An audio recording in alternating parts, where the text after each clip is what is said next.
வணக்கம். புதுவை மற்றும் அதனை சுற்றியுள்ள பகுதிகளில் நடைபெற்ற பல்வேறு நிகழ்வுகளை பிரதிபலிக்கும் கமலா தொலைக்காட்சியின் செய்திகளுக்காக பிரபாவதி. விரிவான செய்திகளை காண்பதற்கு முன் தலைப்புச் செய்தியை பார்க்கலாம். புதுச்சேரியில் நடைபெற்ற போராட்டத்தின் காரணமாக மக்களின் இயல்பு வாழ்க்கை பாதிப்பு. மறியல் போராட்டத்தில் ஈடுபட்ட சட்டமன்ற எதிர்க்கட்சி தலைவர், முன்னாள் முதல்வர் உட்பட இந்தியா கூட்டணி கட்சியினர் கைது. ஸ்ரீ வரதராஜ பெருமாள் திருக்கல்யாண உற்சவத்தில் திரளான பக்தர்கள் பங்கேற்று சுவாமி தரிசனம் செய்தனர். இனி விரிவான செய்திகள். புதுச்சேரியில் மறியல் போராட்டத்தில் ஈடுபட்ட சட்டமன்ற எதிர்க்கட்சி தலைவர் சிவா, முன்னாள் முதலமைச்சர் நாராயணசாமி உள்ளிட்ட இந்தியா கூட்டணி கட்சியினரை காவல்துறையினர் கைது செய்தனர். மத்திய அரசு அமல்படுத்தி இருக்கும் புதிய தொழிலாளர் சட்டங்களை திரும்ப பெற வேண்டும். தொழிலாளர்களுக்கு குறைந்தபட்ச ஊதியமாக 26,000 ரூபாய் நிர்ணயிக்க வேண்டும். ஒப்பந்த தொழிலாளர்களுக்கு சம வேலை சம ஊதியம் வழங்க வேண்டும். பழைய ஓய்வூதிய திட்டத்தை திரும்பவும் அமல்படுத்த வேண்டும். மத்திய அரசின் பொதுத்துறை நிறுவனங்களை தனியார் மயமாக்க கூடாது.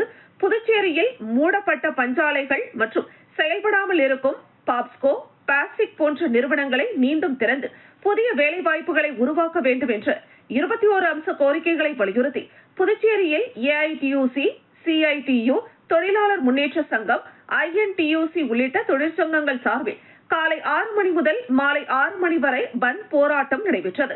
இந்த நிலையில் பந்த் போராட்டத்தின் ஒரு பகுதியாக தொழிற்சங்கத்தினர் மற்றும் இந்தியா கூட்டணி கட்சியினர் 1000க்கும் மேற்பட்டோர் தங்களது கோரிக்கைகளை வலியுறுத்தியும் மத்திய அரசுக்கு எதிராகவும் சட்டமன்ற எதிர்க்கட்சி தலைவர் சிவா, முன்னாள் முதலமைச்சர் நாராயணசாமி உள்ளிட்ட இந்தியா கூட்டணி கட்சி தலைவர்கள் தலைமையில் அண்ணா சிலையில் இருந்து கண்டன பேரணியாக வந்து புதிய பேருந்து நிலையம் எதிரே மறைமலை அடிகள் சாலையில் மறியல் போராட்டத்தில் ஈடுபட்டனர். அப்போது அவர்கள் மத்திய அரசுக்கு எதிராக கண்டன கோஷங்களை எழுப்பி தங்களது எதிர்ப்பினை தெரிவித்தனர்.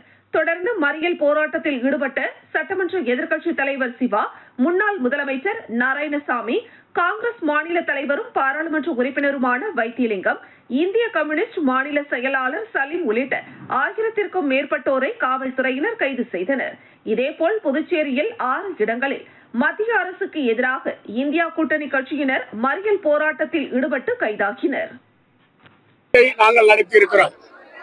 இதற்கு முக்கியமான காரணம் மத்தியில் ஆளுகின்ற மோடி அரசாங்கமும் புதுச்சேரி ஆளுகின்ற மரியாதைக்குரிய முதலமைச்சர் ரங்கசாமியினுடைய ஆட்சியும் தொழிலாளர்களுக்கு விரோதமாக செயல்படுகின்றன. குறிப்பாக இந்த நாட்டில் விலைவாசி உயர்ந்திருக்கிறது. பொதுத்துறை நிறுவனங்களை எல்லாம் தனியாரிடம் மோடி அரசாங்கம் தாரை வார்த்து கொடுக்கிறது. புதுச்சேரி மாநிலத்திலும் அந்த நிலை தொடர்கிறது. அது மட்டுமல்லாமல் இங்க தொழிலாளிகளுக்கு பாதுகாப்பு இல்லை. தொழிலாளிகள் எல்லாம் முதலாளிகளால், தொழிற்சாலை அதிபர்களால் எந்தவித காரணமுமின்றி வெளியே அனுப்பப்படுகிறார்கள். குறைந்தபட்ச ஊதியத்தை உயர்த்தி கொடுப்பதில்லை. அது மட்டுமல்லாமல் இந்த தொழிலாளர்களை, தற்காலிக தொழிலாளர்களை நிரந்தரமாக்குகின்ற பணி வேலையையும் மத்திய அரசாங்கம் செய்யவில்லை. புதுச்சேரி மாநிலத்தில் உள்ள ரங்கசாமி அரசாங்கம் செய்யவில்லை. பல ஆண்டுகளாக தொழிலாளர்கள் எல்லாம் தற்காலிக தொழிலாளர்களாக வேலை செய்து கொண்டிருக்கிறார்கள். அது மட்டுமல்ல, பணி காலி இடங்களை நிரப்புவதில்லை.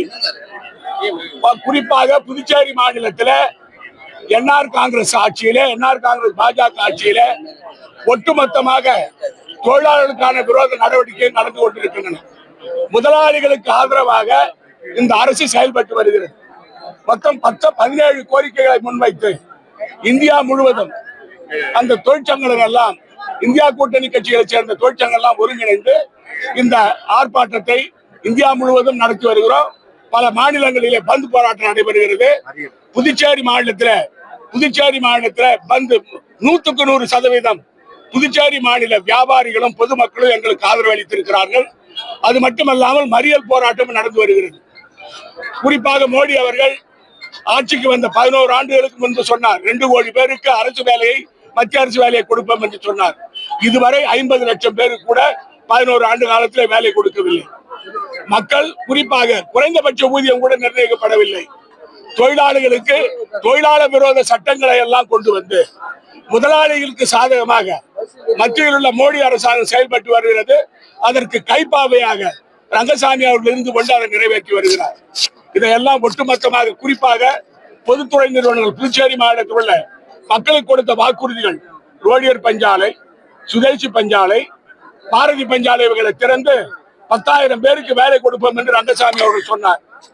கூட்டுறவு சர்க்கரை ஆலை திறப்போம் என்று சொன்னார்கள். கூட்டுறவு நூற்பாலைகளை திறப்போம் என்றார்கள். பிளாஸ்டிக்கை திறப்போம் என்றார்கள். பேப்கோவை திறப்போம் என்றார்கள். சுமார் 15,000 பொது நிறுவனத்துடைய ஊழியர்கள் தெருவில் நிற்கிறார்கள். ஒவ்வொரு மாதமும் புதுச்சேரி மாநிலத்தில் 200க்கு மேற்பட்ட அரசு ஊழியர்கள் இடம் அவர்கள் பதவி முதிர்வு பெற்று செல்லுகிறார்கள். அதுவே ஒரு 10,000 இருக்குது. இப்ப ஏற்கனவே உள்ள ஒரு 15,000 25,000 அரசு பணிகள் நிரப்பப்படவில்லை. 2,000 பதவிகளை நிரப்பிவிட்டு மார்தட்டி கொள்கிறார்கள் இந்த ஆட்சியாளர்கள்.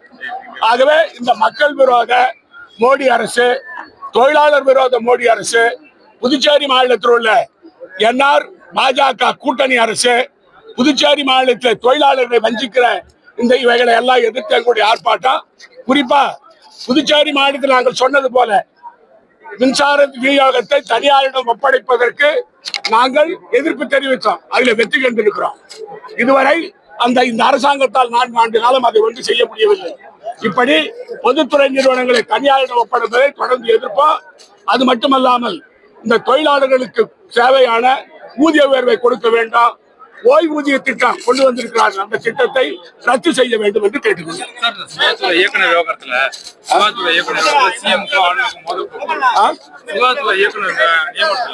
அதாவது சார், இது இந்த சுகாதாரத்துறை இயக்குனர் விவகாரத்துல 2 பேருமே என்ஆரும் பாஜகவும் நாடகம் போடுறாங்க. இந்த நாடகம் வெளியில வரட்டும், அப்புறம் பதில் சொல்றேன். இந்தியா முழுக்க நடைபெறுகின்ற இந்த அகில இந்திய போராட்டத்துல இன்னைக்கு புதுச்சேரியில கூடுதலா 4 அம்சங்களை சேர்த்து பந்தையும் சேர்த்து அறிவிச்சிருக்கின்றோம். இந்த பந்த் புதுச்சேரி அரசனுடைய இயலாமையும், புதுச்சேரி அரசு தொடர்ந்து புதுச்சேரி மக்களுக்கு ஏற்று வருகின்ற அநீதியையும், தொழிலாளர்களுக்கு விரோதமான சட்டங்களை ஏற்றுவதில் முழு மூச்சா இருக்கிறதுக்கும், இன்னைக்கு குறைஞ்சபட்ச கூலி நிர்ணய சட்டத்தை அமல்படுத்தாத கண்டிச்சு இன்னைக்கு இந்த பந்த் நடத்தி இருக்கின்றோம். புதுச்சேரி முழுக்க இந்த பந்த் மிக சிறந்த முறையில வெற்றி பெற்றிருக்குது. அனைத்து மக்களுடைய ஆதரவோட இந்த பந்த். சுகாதாரத்துறை இயக்குனர் நியமனத்தில் சுகாதாரத்துறை இயக்குனர் நியமனத்தில் ஆளுநருக்கும் முதலமைச்சருக்கும் தொடர்ந்து இந்த ஆளுநர் வந்த பிறகு தொடர்ந்து முதலமைச்சருக்கும் ஆளுநருக்கும் நிறைய முரண்பாடு பேச்சுகள் இருந்தது. வெளியே வராது இருந்தது. நேற்று சட்டமன்றத்தில் வெடிச்சிருச்சுன்னு சொல்றாங்க.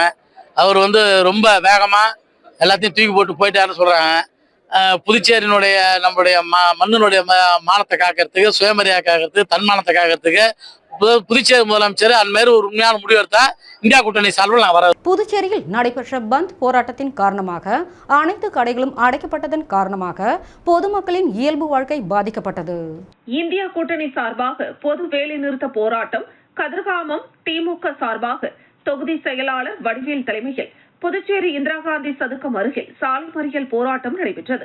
இதில் தொகுதி கழக நிர்வாகிகள், முன்னாள் கவுன்சிலர் தங்க தமிழ்வாணன், தொகுதி இளைஞரணி அமைப்பாளர் கதிரவன், வழக்கறிஞர் பிரிவு ஆனந்த பாஸ்கரன், துணை செயலாளர் ரமேஷ், தகவல் தொழில்நுட்ப ஒருங்கிணைப்பாளர் உமேஷ், துணை ஒருங்கிணைப்பாளர் இசைமணி, வினோத், கண்ணன், சிவமுருகன், சுரேஷ், இப்ராஹிம், ராம்நகர் ரமேஷ், அன்பு, ஆறுமுகம், சத்யகுமார், அண்ணாதுரை, அருணாச்சலம், கலியபெருமாள், ராமதாஸ், சிவகுமார், சீனிவாசன், பாலு, தர்மன், சிவகுமார், கூடலிங்கம், நெசவாளர் குடியிருப்பு அன்பரசன், திருநாவுக்கரசு, அருணாச்சலம், ரமேஷ் உள்ளிட்டோர் பங்கேற்றனர். வில்லியனூர் ஸ்ரீ பெருந்தேவி தாயார் சமேத தென்கலை ஸ்ரீ வரதராஜ பெருமாள் தேவஸ்தானத்தில் நடைபெற்ற திருக்கல்யாண உற்சவத்தில் திரளான பக்தர்கள் கலந்து கொண்டனர். வில்லியனூர் பகுதியில் அமைந்துள்ள மிகவும் பிரசித்தி பெற்ற ஸ்ரீ பெருந்தேவி தாயார் சமேத தென்கலை ஸ்ரீ வரதராஜ பெருமாள் தேவஸ்தானத்தில் பிரம்மோற்சவ விழா கடந்த 2ஆம் தேதி கொடியேற்றத்துடன் துவங்கியது. பிரம்மோற்சவத்தை முன்னிட்டு காலை மாலை பெருமாள் வீதி புறப்பாடு மற்றும் தினம்தோறும் காலை 11 மணிக்கு திருமஞ்சனம் நடைபெறுகிறது. விழாவின் ஒரு பகுதியாக 8ஆம் நாளான நேற்று திருக்கல்யாண உற்சவம் வெகு சிறப்பான முறையில் நடைபெற்றது. இதில் உபயதாரர், வாணியர் சமூகத்தினர் மற்றும் திரளான பொதுமக்கள் கலந்து கொண்டு சுவாமி தரிசனம் செய்தனர். தொடர்ந்து இரவு சுவாமி மின் அலங்காரத்துடன் இந்திர விமானத்தில் சுவாமி வீதி உலா நடைபெற்றது. இதில் பக்தர்கள் வீடுதோறும் சுவாமிக்கு தீபாராதனைகள் காண்பித்து சுவாமி தரிசனம் செய்தனர். தொடர்ந்து விழாவில் கலந்து கொண்ட பக்தர்களுக்கு அன்னதானம் வழங்கப்பட்டது. விழாவிற்கான ஏற்பாடுகளை தென்கலை ஸ்ரீ வரதராஜ பெருமாள் தேவஸ்தானம், கோவில் நிர்வாக அதிகாரி சந்தானராமன் மற்றும் பிரம்மோற்சவ உபயதாரர்கள், பக்தர்கள், பாகவதர்கள் மற்றும் வில்லியனூர் ஊர் பொதுமக்கள், விழா குழுவினர்கள் சிறப்பான முறையில் செய்து வருகின்றனர். திருபுவனை சட்டமன்ற தொகுதிக்குட்பட்ட சன்னியாசிக்குப்பம் பகுதியில் சாலை மேம்படுத்துதல் பணி மற்றும் எல் வடிவ வாய்க்காலை சீரமைக்கும் பணிகளை சட்டமன்ற உறுப்பினர் அங்காளன் துவக்கி வைத்தார். புதுச்சேரி மாநிலம் திருபுவனை சட்டமன்ற தொகுதியில் சன்னியாசிக்குப்பத்தில் இருந்து சகடப்பட்டு செல்லும் சாலையை மேம்படுத்துவதற்கு திட்டம் தயாரிக்கப்பட்டு அரசாணை பெறப்பட்டு 37,33,153 ரூபாய்க்கான பூமி பூஜையும், இதேபோல் சன்னியாசிக்குப்பம் கிராமத்தில் உள்ள பழைய எல் வடிவ வாய்க்காலை சீரமைக்கும் பணிக்கான திட்டம் தயாரிக்கப்பட்டு அரசாணை பெறப்பட்டு 25,51,515 ரூபாய்க்கான பூமி பூஜை விழா நடைபெற்றது. இதில் திருபுவனை தொகுதியின் சட்டமன்ற உறுப்பினர் அங்காளன் கலந்து கொண்டு விழாவிற்கு தலைமை தாங்கி பூமி பூஜை செய்து பணியினை தொடங்கி வைத்தார். இந்த நிகழ்ச்சியில் புதுச்சேரி கட்டிடங்கள் மற்றும் சாலைகள் வடக்கு கோட்ட செயற்பொறியாளர் கண்ணன், உதவி பொறியாளர் சீனிவாசராவ், இளநிலை பொறியாளர்கள் தேவேந்திரன், கிருபாகரன் மற்றும் கிராம பிரமுகர்கள், ஊர் பொதுமக்கள், சட்டமன்ற உறுப்பினரின் ஆதரவாளர்கள் பலர் கலந்து கொண்டு விழாவினை சிறப்பித்தனர். பாகூர் ஸ்ரீ மூலநாதர் கோவில் தேரோட்டத்தில் திரளான பக்தர்கள் கலந்து கொண்டு தேரை வடம் பிடித்து இழுத்தனர். பாகூரில் சுமார் 1400 ஆண்டுகள் பழமை வாய்ந்த அருள்மிகு ஸ்ரீ வேதாம்பிகை சமேத ஸ்ரீ மூலநாதர் சுவாமி கோவில் உள்ளது. இக்கோவிலில் ஆண்டுதோறும் ஆனி மாதத்தில் தேர் திருவிழா நடைபெறுவது வழக்கம். அதன்படி இந்த ஆண்டும் 10 நாட்கள் தேர் திருவிழா கடந்த 1ஆம் தேதி கொடியேற்றத்துடன் தொடங்கியது. பின்னர் தொடர்ந்து விநாயகர், ஸ்ரீ மூலநாதர், வேதாம்பிகை அம்மன் உள்ளிட்ட சுவாமிகளுக்கு சிறப்பு அபிஷேக ஆராதனைகள் நடத்தப்பட்டு சுவாமி அலங்கரித்து பல்வேறு வாகனத்தில் சுவாமி வீதி உலா வந்து பக்தர்களுக்கு அருள் பாலித்தார். கடந்த 7ஆம் தேதி திருக்கல்யாண உற்சவம் நடைபெற்றது. விழாவின் முக்கிய நாளான இன்று காலை 4:30 மணியளவில் மூலநாதர் மற்றும் வேதும்பிகை சாமிக்கு சிறப்பு அபிஷேகம் செய்து பூக்களால் அலங்கரித்து தேரில் ஏற்றினர். பின்னர் காலை 6:20 மணியளவில் பாகூர் சட்டமன்ற உறுப்பினர் செந்தில்குமார் தலைமையில் திரளான பக்தர்கள் கலந்து கொண்டு தேரினை வடம் பிடித்து அரோகரா கோஷத்துடன் இழுத்தனர். இந்த தேரோட்டத்தில் அதிகப்படியான பெண்கள் மற்றும் இளைஞர்கள் பங்கேற்றிருந்தனர். தேர் மாடவீதி வழியாக சென்று பக்தர்களுக்கு மூலநாதர் அருள் பாலித்தார். சுவாமிக்கு பக்தர்கள் தீபம் ஏற்றியும் காசு, பழம், கொள்ளை விட்டும் அன்னதானம் வழங்கியும் மகிழ்ந்தனர். விழாவினை முன்னிட்டு கல்வித்துறை இன்று உள்ளூர் பள்ளிகளுக்கு விடுமுறை அளிக்கப்பட்டது. இதற்கான ஏற்பாடுகளை கோவில் நிர்வாக அதிகாரி சிவகுமார், அர்ச்சகர்கள் சங்கர், பாபு மற்றும் கிராம பொதுமக்கள், இளைஞர்கள், ஊர் முக்கியஸ்தர்கள் செய்து வருகின்றனர். உழவர்கரை தொகுதி அரும்பார்த்தபுரம் வசந்தம் நகர் பகுதியில் சாலை அமைக்கும் பணிகளை சட்டமன்ற உறுப்பினர் சிவசங்கர் துவக்கி வைத்தார். உழவர்கரை தொகுதிக்குட்பட்ட அரும்பார்த்தபுரம் வார்டு வசந்தம் நகர் காவேரி வீதி 36,50,000 ரூபாய் மதிப்பீட்டில் சாலை அமைக்கும் பணிக்கான பூமி பூஜை நடைபெற்றது. இதில் சிறப்பு விருந்தினராக தொகுதியின் சட்டமன்ற உறுப்பினர் சிவசங்கர் கலந்து கொண்டு சாலை அமைக்கும் பணியினை பூமி பூஜை செய்து துவக்கி வைத்தார். நிகழ்வின் போது ஐஸ்வர்யா ஆயில் மில் உரிமையாளர் தொழிலதிபர் ராஜேஷ், இளநிலை பொறியாளர் மோரே சத்யநாராயணன், செயற்பொறியாளர் நாகராஜன், கான்ட்ராக்டர் புகழேந்தி மற்றும் ஊர் முக்கிய பிரமுகர்கள், சட்டமன்ற உறுப்பினரின் ஆதரவாளர்கள் உடனிருந்தனர். இதேபோல் வசந்தம் நகர் விரிவாக்கம் பகுதியில் 26,70,000 ரூபாய் மதிப்பீட்டில் சாலை அமைக்கும் பணிக்கான பூமி பூஜை நடைபெற்றது. இதில் சட்டமன்ற உறுப்பினர் சிவசங்கர் கலந்து கொண்டு சாலை அமைக்கும் பணிகளை பூமி பூஜை செய்து துவக்கி வைத்தார். நிகழ்வின் போது ஐஸ்வர்யா ஆயில் மில் உரிமையாளர் தொழிலதிபர் ராஜேஷ், இளநிலை பொறியாளர் மோரே சத்யநாராயணன், செயற்பொறியாளர் நாகராஜன், கான்ட்ராக்டர் குணசேகரன் மற்றும் ஊர் முக்கிய பிரமுகர்கள், சட்டமன்ற உறுப்பினரின் ஆதரவாளர்கள் உடனிருந்தனர். கதிர்காமம் தொகுதி திமுக சார்பில் இந்திரா காந்தி சதுக்கம் அருகே சாலை மறியல் போராட்டம் நடைபெற்றது. மத்திய அரசின் புதிய தொழிலாளர் சட்டத்திற்கு எதிர்ப்பு தெரிவித்து அனைத்து தொழிற்சங்கங்கள் மற்றும் இந்தியா கூட்டணி கட்சிகள் சார்பில் புதுச்சேரியில் பந்த் போராட்டம் நடத்தப் போவதாக அழைப்பு விடுத்திருந்தது. அதன்படி பந்த் போராட்டம் இன்று காலை தொடங்கியது. போராட்டத்தின் காரணமாக நகரின் முக்கிய வீதிகளான காமராஜர் சாலை, நேரு வீதி, காந்தி வீதி, அண்ணா சாலை உள்ளிட்ட பிரதான சாலைகளில் உள்ள அனைத்து கடைகளும் அடைக்கப்பட்டிருந்தன. தனியார் பேருந்து சேவை முழுவதுமாக நிறுத்தப்பட்டது. இதனால் கடலூர், விழுப்புரம், சென்னை உள்ளிட்ட பல்வேறு பகுதிகளுக்கு செல்லும் பொதுமக்கள் கடுமையான சிரமத்திற்கு ஆளாகினர். ஒரு சில அரசு பேருந்துகள் காவல்துறையினரின் பாதுகாப்புடன் இயக்கப்பட்டது. தமிழகத்திலிருந்து புதுச்சேரிக்கு வரும் பேருந்துகள் மாநில எல்லையில் பயணிகளை இறக்கிவிட்டு சென்றது. அதேபோன்று நகர பகுதியில் இயக்கப்பட்டு வரும் டெம்போ மற்றும் ஆட்டோக்கள் முழுவதுமாக நிறுத்தப்பட்டன. இதனால் பொதுமக்களும் கடுமையான சிரமத்திற்கு ஆளாகினர். பந்த் போராட்டத்தின் காரணமாக பெரும்பாலான தனியார் பள்ளிகளுக்கு விடுமுறை அளிக்கப்பட்டது. மேலும் திரையரங்குகளில் சினிமா காட்சிகளும் ரத்து செய்யப்பட்டன. ஒரு சில பெட்ரோல் நிலையங்களும் மூடப்பட்டன. மேலும் பந்த் போராட்டம் காரணமாக அசம்பாவிதங்கள் ஏற்படாமல் இருக்க நகர பகுதி மற்றும் கிராமப்புற பகுதிகளில் சுமார் 500க்கும் மேற்பட்ட காவல்துறையினர் பாதுகாப்பு பணியில் ஈடுபடுத்தப்பட்டனர். இந்த நிலையில் புதுச்சேரியில் நடைபெற்ற பந்த் போராட்டத்தில் அரசு ஊழியர்கள் பங்கேற்க கூடாது என புதுச்சேரி அரசு உத்தரவிட்டது. மேலும் காலை 11 மணிக்குள் அனைத்து துறைகளிலும் பணிக்கு வராத ஊழியர்கள் பெயர் பட்டியலை தலைமைச் செயலகத்திற்கு அனுப்ப வேண்டும் எனவும் உத்தரவு பிறப்பிக்கப்பட்டது.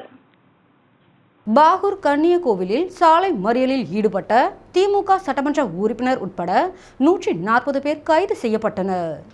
புதிய தொழிலாளர்கள் சட்டங்களை திரும்ப பெற்றிட வேண்டும், தொழிலாளர்களுக்கு குறைந்தபட்ச ஊதியமாக 26,000 ரூபாய் வழங்கிட வேண்டும் என்பது உள்ளிட்ட பல்வேறு கோரிக்கைகளை வலியுறுத்தி நாடு தழுவிய அளவில் தொழிற்சங்கங்கள் சார்பில் பந்த் போராட்டம் நடைபெற்றது. அதன் ஒரு பகுதியாக புதுச்சேரி கடலூர் சாலை கன்னியகோவில் சந்திப்பில் இந்தியா கூட்டணி கட்சியினர் மறியல் போராட்டத்தில் ஈடுபட்டனர். போராட்டத்திற்கு திமுகவின் பாகூர் தொகுதி சட்டமன்ற உறுப்பினர் செந்தில்குமார் தலைமை தாங்கினார். திமுக தொகுதி செயலாளர்கள் ஹரிகிருஷ்ணன், ரவிச்சந்திரன், சக்திவேல், திமுக விவசாய தொழிலாளர் அணி மாநில அமைப்பாளர் தவமுருகன், அயலக அணி முத்து, மேலும் அனைத்து நிலை பொறுப்பாளர்களும், அதேபோல் காங்கிரஸ் மாநில செயலாளர் மோகன்தாஸ், பஞ்சாயத்து ராஜ் துணைத் தலைவர் கோவிந்து, வழக்கறிஞர் மணவாளன், வட்டாரம் கோபு, காங்கிரஸ் கட்சியின் அனைத்து பொறுப்பாளர்களும், இந்திய கம்யூனிஸ்ட் கட்சி ராமமூர்த்தி, தொகுதி செயலாளர்கள் ஆறுமுகம், பெருமாள், விஜயபாலன், மார்க்சிஸ்ட் கம்யூனிஸ்ட் தமிழ்ச்செல்வன், சரவணன், கலியன், விடுதலை சிறுத்தைகள் கட்சி தாயப்பன் உள்ளிட்ட இந்தியா கூட்டணி கட்சியினர் கலந்து கொண்டு புதிய தொழிலாளர் சட்டங்களை திரும்ப பெற வலியுறுத்தி மத்திய அரசை கண்டித்து கோஷங்களை எழுப்பினர். இதையடுத்து சாலை மறியலில் ஈடுபட்ட திமுக பாகூர் சட்டமன்ற உறுப்பினர் செந்தில்குமார் மற்றும் 30 பெண்கள் உட்பட 140 பேரை பாகூர் காவல் நிலைய ஆய்வாளர் சஜித் மற்றும் உதவி ஆய்வாளர்கள் போராட்டத்தில் ஈடுபட்டவர்களை கைது செய்து அப்புறப்படுத்தினர். இந்த சாலை மறியல் போராட்டத்தால் சிறிது நேரம் போக்குவரத்து பாதிக்கப்பட்டது. மேலும் பந்த் காரணமாக கடைகள் மூடப்பட்டு சாலை வெறிச்சோடி காணப்பட்டது. தனக்கு தெரியாமல் தனது சொத்துக்களை தனது 3வது மகளின் கணவர் மணிமாறன் அபகரித்து கொண்டதாகவும் தங்களின் சொத்துக்களை மீட்டு தர வேண்டும் என பெற்றோர் மாற்றுத்திறனாளி மகளுடன் மாவட்ட ஆட்சியர் அலுவலகத்தில் மனு அளித்தார். செங்கல்பட்டு மாவட்டம் திருக்கழுக்குன்றம் தாலுகாவிற்குட்பட்ட பனங்காட்டுச்சேரியில் வசிக்கும் பாஞ்சாலி என்பவர் அளித்த புகார் மனுவில் தனக்கு 4 மகள்கள் உள்ளதாகவும் 3 ஏக்கர் இடம் உள்ளதாகவும் குறிப்பிட்டுள்ளார். 3வது மகளின் கணவர் செங்கல்பட்டு அடுத்த மணப்பாக்கம் கிராமத்தை சேர்ந்த அரசு போக்குவரத்து நடத்துனர் மணிமாறன் பெயரில் எங்களுக்கு தெரியாமல் தான் செட்டில்மெண்ட் கொடுத்தது போன்று எழுதி வைக்கப்பட்டுள்ளதாகவும் இதுகுறித்து கிராம நிர்வாக அலுவலரிடம் கேட்டபோது அவர் கடந்த 1 வருடத்திற்கு முன்பு இந்த இடத்தை 3வது மகள் லட்சுமி அவரது கணவர் மணிமாறன் பெயரில் எழுதி வைத்து விட்டதாகவும் பட்டாவும் மாறிவிட்டதாகவும் கிராம நிர்வாக அதிகாரி தெரிவித்தார். இதுகுறித்து மணிமாறனிடம் கேட்டபோது சொத்து எனது பெயருக்கும் எனது மனைவி பெயருக்கும் மாறிவிட்டது, நிலத்தையும் வீட்டையும் விட்டு உடனடியாக காலி செய்யுங்கள் என்று மிரட்டுகிறார். மேலும் என்னையும் 3 மகள்களையும் முறையாக பாதுகாப்பதில்லை எனவும் ஒருமுறை கூட உணவு வழங்கவில்லை எனவும் 4வது மகளான மாற்றுத்திறனாளியை வைத்துக் கொண்டு தான் மிகுந்த சிரமத்திற்கு உள்ளாவதாகவும் அரசு கொடுக்கும் மாற்றுத்திறனாளி உதவித்தொகையை வைத்து உயிர் பிழைத்து வருவதாகவும் அதனால் தங்களின் சொத்துக்களை மீட்டு எனது மாற்றுத்திறனாளி மகளின் வாழ்வாதாரத்தை பாதுகாக்க வேண்டுமென மாவட்ட ஆட்சியர் அலுவலகத்தில் நடைபெற்ற குறைதீர் கூட்டத்தில் அமைச்சரிடம் மனுவை வழங்கினார். மேலும் தங்களுக்கு கிடைக்க வேண்டிய முறையான சொத்துக்களை உடனடியாக பெற்றுத்தர நடவடிக்கை எடுக்க வேண்டும் என்றும் கேட்டுக்கொண்டார். இதனை பெற்றுக்கொண்ட அமைச்சர் அன்பரசன், மாவட்ட ஆட்சியர் ஸ்னேகா ஆகியோர் இதுகுறித்து செங்கல்பட்டு துணை மாவட்ட ஆட்சியர் மூலம் உரிய விசாரணை செய்து திருக்கழுக்குன்றம் வட்டாட்சியர் பரிந்துரையின்படி தவறுதலாக பதிவு செய்யப்பட்ட பத்திரத்தை ரத்து செய்ய உரிய நடவடிக்கை எடுக்கப்படும் என்றனர். பெற்ற மகளே தாய் தந்தையை ஏமாற்றி சகோதரிகளை ஏமாற்றி நிலத்தை மோசடி செய்து எழுதி வாங்கிய விவகாரம் பெரும் பரபரப்பையும் அதிர்ச்சியையும் ஏற்படுத்தியுள்ளது. அம்மா கிட்ட எங்க அப்பா கிட்ட மட்டும் ரேஷன் கடைக்கு போயிட்டு இருக்கும்போது சொல்லி ஐதாறு பேர் எதோ சொல்லி எழுதாரு எங்களை என்ன எப்படி பண்றாங்கம்மா உங்களை எப்படி பார்ப்பாங்க ஐதாறு பேர் அப்போ தான் சொன்னேன் நான். என்னை கூட இப்போ அக்கா வீட்டுக்கு போயிருந்தோமா, இது மாதிரி பண்ணாங்கப்பா. சாப்பாடு கேட்டால் பசி எடுக்குன்னு கேட்டால் பசங்க விட்டாந்து விட்ட பிறகு பசங்க போட்டால் தான் நாங்கள் பசங்க வந்தால் போட்டால் தான் சாப்பிட்ட பிறகு தான் நான் போடுவேன்னு சொல்கிறாங்க பண்ணதுக்கு அம்மா கிட்ட சொல்லாதம்மா அவங்க கஷ்டப்படுவாங்க அப்படின்ட்டாரு. என்கிட்ட சொல்லவே சார் நான் இப்போ தான் சொல்லுது சார். உங்ககிட்ட தான் சொல்கிறேன் நான் கேட்டால் நானும் உங்களை நாங்கள் தர மாட்டோம். திருக்கோவிலூர் ரோட்டரி சங்கம் சார்பில் குடும்ப விழா மற்றும் பாராட்டு விழா நடைபெற்றது. கள்ளக்குறிச்சி மாவட்டம் திருக்கோவிலூரில் rotary club of Tirukkoilur temple city தலைவர் செந்தில்குமார் தலைமையில் 2024-2025 ஆண்டிற்கான குடும்ப விழா மற்றும் போலியோவிற்கு அதிக நிதி வழங்கிய Vidya Mandir senior secondary school, Vivekananda Vidyalaya, Sri Sarada Vidyashram, Sri Lakshmi Vidyalaya, Sri Ramakrishna matric school பள்ளிகள் மற்றும் பள்ளி மாணவர்களுக்கு பாராட்டி கேடயம் வழங்கப்பட்டது. இந்த நிகழ்ச்சியில் ரோட்டரி சங்க செயலாளர் கோதம்சந்த், சாசன தலைவர் வாசன், ரோட்டரி சங்க நிர்வாகிகள் முத்துக்குமார சுவாமி, காமராஜ், ராஜேஷ்குமார், சாந்திபால், நடராஜன், ராமலிங்கம், மகாவீர், வசந்தன், முரளி, சதீஷ்குமார், சுந்தரமூர்த்தி, ராஜேஷ்குமார், பாலாஜி, ஆர்சிசி உறுப்பினர்கள் சிதம்பரநாதன், ஹரிகிருஷ்ணன், தேவி பாலமுருகன், முரளி, ராமமூர்த்தி உள்ளிட்ட ஏராளமான நிர்வாகிகள் கலந்து கொண்டனர். நன்மங்கலம் பகுதியில் மயானம் அமைத்து தர வேண்டும் என இஸ்லாமியர்கள் அமைச்சரிடம் மனு அளித்தனர். செங்கல்பட்டு மாவட்ட ஆட்சியர் கூட்டரங்கில் மாவட்ட ஆட்சியர் தலைமையில் நடைபெற்ற மக்கள் குறைதீர்க்கும் கூட்டத்தில் நன்மங்கலம் பகுதியை சார்ந்த இஸ்லாமியர்கள் கல்லறை வேண்டி சிறு குறு நடுத்தர தொழில் நிறுவனங்களின் துறை அமைச்சர் அன்பரசனிடம் கோரிக்கை மனு அளித்தனர். தாம்பரம் வட்டத்திற்குட்பட்ட நன்மங்கலம் பகுதியை சார்ந்த 50க்கும் மேற்பட்ட இஸ்லாமிய பெண்கள் மற்றும் ஆண்கள் தங்கள் பகுதியில் 500க்கும் மேற்பட்ட இஸ்லாமிய குடும்பங்கள் வசிப்பதாகவும், இப்பகுதி மக்களுக்கு அடக்கஸ்தலம் இல்லை என்றும், இப்பகுதியில் உள்ள அரசு புறம்போக்கு நிலத்தில் தங்களுக்கு மயானம் அமைத்து தர வேண்டும் என அமைச்சரிடம் மனுவை அளித்தனர். மனுவை பெற்றுக்கொண்ட அமைச்சர் உடனடியாக பரிசீலனை செய்வதாக உறுதியளித்துள்ளார். கோவில்பட்டி சங்கரலிங்கபுரத்தில் 11வது ஆண்டு வருஷாபிஷேக விழாவை முன்னிட்டு 1008 திருவிளக்கு பூஜை நடைபெற்றது. தூத்துக்குடி மாவட்டம் கோவில்பட்டி அருகே உள்ள துறையூர் ஊராட்சியில் ஊராட்சி செயலாளராக இருக்கக்கூடிய முத்துலட்சுமி என்பவர் தனியார் காற்றாலை நிறுவனங்களிடம் பணத்தை பெற்றுக்கொண்டு அருந்ததியர் காலனி குடியிருப்பு பகுதி மற்றும் விநாயகர் கோவில் நிலத்தின் வழியாக தனியார் காற்றாலையின் உயர் மின்னழுத்த கோபுரம் அமைக்க அனுமதி கொடுத்திருப்பதாகவும், பல்வேறு முறைகேடுகளில் ஈடுபட்டு வருவதாகவும், கிராமத்தில் ஜாதி ரீதியாக பிரச்சனையை உருவாக்கி வருவதாகவும், கடந்த 32 ஆண்டுகளாக ஒரே இடத்தில் முத்துலட்சுமி பணிபுரிந்து வருவதாகவும், முறைகேடுகள் குறித்து உரிய விசாரணை நடத்தி நடவடிக்கை எடுக்க வேண்டும் என்றும், 3 ஆண்டுகளுக்கு மேல் ஓரிடத்தில் அரசு ஊழியர்கள் பணிபுரியக்கூடாது என்ற விதிமுறை இருந்தும் அதை மீறி கடந்த 32 ஆண்டுகளாக ஒரே இடத்தில் பணியாற்றி வரும் அவரை இடமாற்றம் செய்ய வலியுறுத்தி அகில இந்திய ஃபார்வர்ட் பிளாக், தமிழ்நாடு விவசாயிகள் சங்கம், தமிழ் பேரரசு கட்சி, PMT மக்கள் பாதுகாப்பு இயக்கம், ஜெய் பீம் அறக்கட்டளை உள்ளிட்ட பல்வேறு அமைப்பினர் கோவில்பட்டி கோட்டாட்சியரிடம் தங்களது கோரிக்கை மனுவினை வழங்கினர். உரிய நடவடிக்கை எடுக்கவில்லை என்றால் வரும் 15ஆம் தேதி துறையூர் பசுவந்தனை சாலையில் சாலை மறியல் போராட்டத்தில் ஈடுபட இருப்பதாக அறிவித்துள்ளனர். மதுராந்தகத்தில் ஒன்றிய அரசை கண்டித்து மின்வாரிய தொழிற்சங்கம் சார்பில் நாடு தழுவிய பொது வேலைநிறுத்த போராட்டம் நடைபெற்றது. செங்கல்பட்டு மாவட்டம் மதுராந்தகத்தில் மின்வாரிய தொழிற்சங்கம் சார்பில் அரசு பொதுத்துறையினை தனியாருக்கு தாரை பார்க்கும் ஒன்றிய அரசை கண்டித்தும், ஒப்பந்த தொழிலாளர்களுக்கு சம வேலைக்கு சம ஊதியம் வழங்க வலியுறுத்தியும், பழைய பென்ஷன் திட்டத்தை திரும்ப அமல்படுத்த வலியுறுத்தியும், விவசாயிகள் பயன்படுத்தும் நீருக்கு GST வரி விதிப்பது உள்ளிட்ட 17 அம்ச கோரிக்கைகளை வலியுறுத்தி ஒன்றிய அரசை கண்டித்து நாடு தழுவிய பொது வேலைநிறுத்தமானது மின்வாரிய தொழிற்சங்கங்கள் ஈடுபட்டு வருகின்றனர்.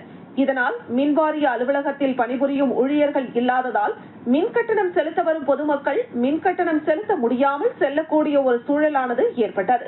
இதனால் பொதுமக்கள் மிகவும் சிரமத்திற்கு உள்ளாகினர். குறைதீர்க்கும் கூட்டத்தில் 200க்கும் மேற்பட்டோர் மனு அளிக்க வந்ததால் மாவட்ட ஆட்சியர் அலுவலகத்தில் சற்று நேரம் பரபரப்பு ஏற்பட்டது. செங்கல்பட்டு மாவட்ட ஆட்சியர் அலுவலகத்தில் சிறு குறு மற்றும் நடுத்தர தொழில் நிறுவனங்களின் துறை அமைச்சர் தாமோ அன்பரசன் தலைமையில் நடைபெற்ற மக்கள் குறைதீர்க்கும் கூட்டத்தில் செங்கல்பட்டு மாவட்டம் உணமாஞ்சேரி பகுதியில் கடந்த 5 தலைமுறைகளாக வாழ்ந்து வரும் வீடுகளை தற்போது அந்த பகுதி நீர்பிடிப்பு என அதிகாரிகள் காலி செய்ய கோருவதால் தங்களுக்கு வேறு இடம் வேண்டாம் எனவும், இந்த இடத்திலேயே எங்களுக்கு வாழ அனுமதிக்க வேண்டும் என்றும், இந்த இடம்தான் எங்களுக்கு வாழ்வாதாரம் எனவும் 200க்கும் மேற்பட்டோர் அமைச்சரிடம் மனு அளித்தனர். இதனால் சிறிது நேரம் மாவட்ட ஆட்சியர் அலுவலகத்தில் பரபரப்பு ஏற்பட்டது. திண்டிவனம் செஞ்சி ரோடு ஆட்டோ தொழிலாளர்கள் நலசங்கம் சார்பில் ஆலோசனை கூட்டம் நடைபெற்றது.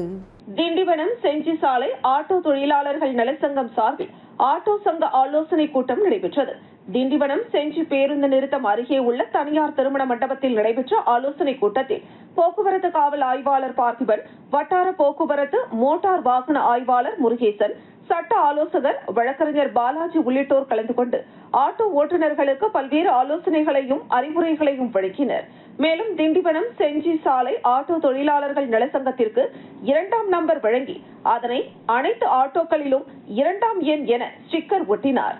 இதில் ஆட்டோ சங்க தலைவர் பாஸ்கர், ரமேஷ் உள்ளிட்ட பலர் கலந்து கொண்டனர். புதுச்சேரி ரயிலில் மது பாட்டில்கள் கடத்திய 2 கைது செய்யப்பட்டனர். புதுச்சேரியில் இருந்து சென்னை செல்லும் பயணியர் விரைவு ரயிலை மதுபானம் கடத்தி செல்வதாக மதுராந்தகம் மதுவிலக்கு காவல்துறையினருக்கு ரகசிய தகவல் கிடைத்துள்ளது. தகவலின் அடிப்படையில் மதுவிலக்கு காவல் ஆய்வாளர் மங்களப்பிரியா தலைமையிலான காவல்துறையினர் மதுராந்தகம் ரயில் நிலையத்திற்கு வந்த புதுச்சேரி ரயிலில் சோதனையில் ஈடுபட்டனர். அப்போது சந்தேகத்திற்கு இடமான வகையில் இருந்த விழுப்புரம் மாவட்டம் மலையரசன் குப்பத்தை சேர்ந்த 47 வயதான வள்ளி, சின்னசேலம் பகுதியை சேர்ந்த 50 வயதான ரமேஷ் ஆகியோரை கைது செய்தனர். மீண்டும் தலைப்புச் செய்திகள். புதுச்சேரியில் நடைபெற்ற போராட்டத்தின் காரணமாக மக்களின் இயல்பு வாழ்க்கை பாதிப்பு. மறியல் போராட்டத்தில் ஈடுபட்ட சட்டமன்ற எதிர்க்கட்சி தலைவர், முன்னாள் முதல்வர் உட்பட இந்தியா கூட்டணி கட்சியினர் கைது. ஸ்ரீ வரதராஜ பெருமாள் திருக்கல்யாண உற்சவத்தில் திரளான பக்தர்கள் பங்கேற்று சுவாமி தரிசனம் செய்தனர். இத்துடன் செய்திகள் நிறைவடைகிறது. செய்திகளை உடனுக்குடன் தெரிந்து கொள்ள கமலா தொலைக்காட்சி சமூக வலைதளத்தை பின்பற்றவும். நன்றி, வணக்கம்.